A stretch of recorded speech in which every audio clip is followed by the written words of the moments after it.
ചരിത്രമുറങ്ങുന്ന കൊട്ടാരങ്ങളും പുരാവസ്തുക്കളും നിറഞ്ഞ മ്യൂസിയങ്ങളെക്കുറിച്ച് നാം ധാരാളം കേട്ടിട്ടുണ്ട്. എന്നാൽ നിങ്ങൾക്ക് ഏറ്റവും ഇഷ്ടപ്പെട്ട ഭക്ഷണ സാധനങ്ങൾക്കായി മാത്രം ഒരു മ്യൂസിയം ഉണ്ടെങ്കിലോ? കേൾക്കുമ്പോൾ അതിശയം തോന്നാമെങ്കിലും ലോകത്തിൻ്റെ പല ഭാഗങ്ങളിലും ഇത്തരം വ്യത്യസ്തമായ ഫുഡ് മ്യൂസിയങ്ങളുണ്ട്. ഭക്ഷണപ്രേമികളുടെ ഈ സ്വർഗത്തിലേക്ക് നമുക്കൊന്ന് യാത്ര ചെയ്താലോ? ജപ്പാനിലെ ഒസാക്കയിലുള്ള കപ്പ് നൂഡിൽസ് മ്യൂസിയം ഇതിനൊരു മികച്ച ഉദാഹരണമാണ്. ഇൻസ്റ്റന്റ് നൂഡിൽസിന്റെ രസകരമായ ചരിത്രം പറയുന്ന ഈ മ്യൂസിയത്തിൽ നിങ്ങൾക്ക് സ്വന്തമായി നൂഡിൽസ് പാക്കറ്റുകൾ ഡിസൈൻ ചെയ്യാനും ഇഷ്ടമുള്ള രുചികൾ തിരഞ്ഞെടുക്കാനും സാധിക്കും. അതുപോലെ തന്നെ ബെൽജിയത്തിലുള്ള ഫ്രിയറ്റ് മ്യൂസിയം ലോകത്തിലെ ഒരേയൊരു ഫ്രഞ്ച് ഫ്രൈസ് മ്യൂസിയമാണ്.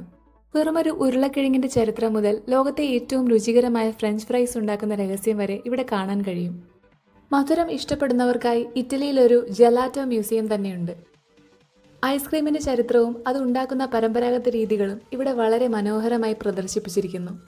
കൂടാതെ സ്വിറ്റ്സർലൻഡിലെ ചോക്ലേറ്റ് മ്യൂസിയങ്ങൾ സന്ദർശകരെ ചോക്ലേറ്റ് നദികളിലൂടെ ഒരു മാന്ത്രിക ലോകത്തേക്ക് കൊണ്ടുപോകുന്നു.